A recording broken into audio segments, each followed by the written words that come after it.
Welcome back to my channel. তো আজকে 31 December, তো বছরের শেষ দিন। সকলকেই বলছি আজকের দিনটা খুব খুব খুব ভালো কাটিও।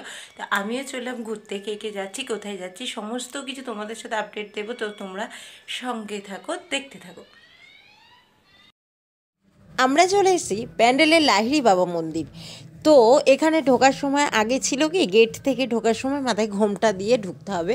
তো রীতিমতন আমরা সবাই মাথায় একটা করে ওড়না তাওয়াল নিয়ে গেছিলাম, যাতে মাথায় ঘোমটা দিয়ে ঢুকতে পারি। তো আমি ন্যাচারালি জিন্স পরে গেছিলাম, তো ওই জন্য আমি একটা তাওয়াল নিয়ে গেছিলাম।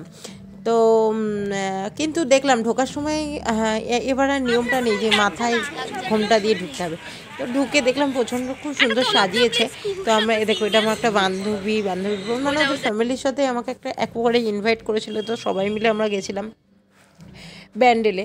লাহিড়ী বাবা প্রথমে গেছিলাম লাহিড়ী বাবার মন্দিরে। ব্যান্ডেল থেকে নেমে তোমার টোটো কিংবা অটো ধরলে 25 টাকা ভাড়াতে পৌঁছে নিয়ে দেবে লাহিড়ী বাবার মন্দির। ওখানে মোটামুটি প্রচুর স্টল আছে। তো আমি 2019-এ ফার্স্ট গেছিলাম, তখন কিছু ছিল না, এখন দেখলাম অনেক কিছু হয়েছে। তো এখানে দেখো হচ্ছে, এটা মনে হয় দুর্গা নালে বাগদেবী কিছু একটা ঠাকুর, আর এটা হচ্ছে দুর্গা ঠাকুর। তো পুরো মন্দিরটা ঘুরে তোমাদের সাথে দেখাচ্ছি। খুব সুন্দর জায়গা। আর মানে যদি একদিনের ট্যুর হিসেবে যেতে চাও, তাহলে ব্যান্ডেলের এমন অনেক জায়গা আছে। তো আমি তোমাদেরকে একটা ভিডিওতে দেখিয়ে দেবো। তো তোমরা অবশ্যই গিয়ে ঘুরে দেখে আসতে পারবে।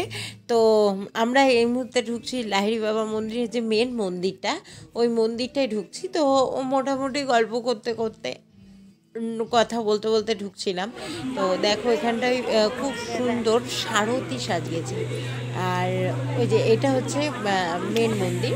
মন্দিরে যে ঢোকার দুপাশে, একপাশে কালী, একপাশে সরস্বতী আছে। তো তোমার আর মাঝখানে যে এই মন্দিরটা, ওই মন্দিরটা হচ্ছে একটা একটা গুরুদেব আছে, আর হচ্ছে ভেতরে জগন্নাথ আছে, সরস্বতী আছে, লক্ষ্মী আছে। কিন্তু এখানে সবচেয়ে আকর্ষণীয় যেটা জিনিস, যেটা আমার খুব ভালো লাগে, সেটা হচ্ছে মন্দিরে ঢোকার সময়, মানে মন্দিরে ঢুকে গিয়ে ওই মেন মন্দিরে প্রবেশ করার সময় তোমাকে এমন একটা জায়গায় নামতে হবে। এই মন্দিরটা হচ্ছে জলের মধ্যে। তো নামতে হবে যাতে তোমার পায়ের পাতাটুকু ভিজবে।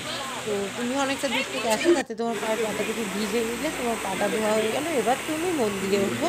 কিন্তু মন্দিরের ভেতরে যেহেতু ক্যামেরার অ্যালাউ নেই, তাই জন্য কোনো ক্যামেরা করতে পারিনি। তো মোটামুটি মন্দিরের ভেতরে ঢুকে ঘুরে আসার পরে দেখো, এই মেন মন্দিরে ঢোকার সময় এখন আমার মাথায় ঘোমটা দিয়ে ঢুকতে হয়। তো সবাইকে মোটামুটি বাবার ত্রিশূল মাথায় দিয়ে দিয়েছে। আমরা সবাই মিলে ঘুরে ঘাড়ে এটা হচ্ছে বেরোনোর সময় দেখলাম এখানে 25শে ডিসেম্বর উপলক্ষে সাজিয়েছে। তো চলো আজকের ভিডিওটা এইটুকুই। যারা ততক্ষণ সঙ্গে থেকো, পাশে থেকো, আর চ্যানেলটাকে অবশ্যই করে লাইক, কমেন্ট, শেয়ার করে প্রচুর মানুষের কাছে জিনিসটা শেয়ার করে দাও। চলো টাটা, দেখা হবে নেক্সট ভিডিওতে।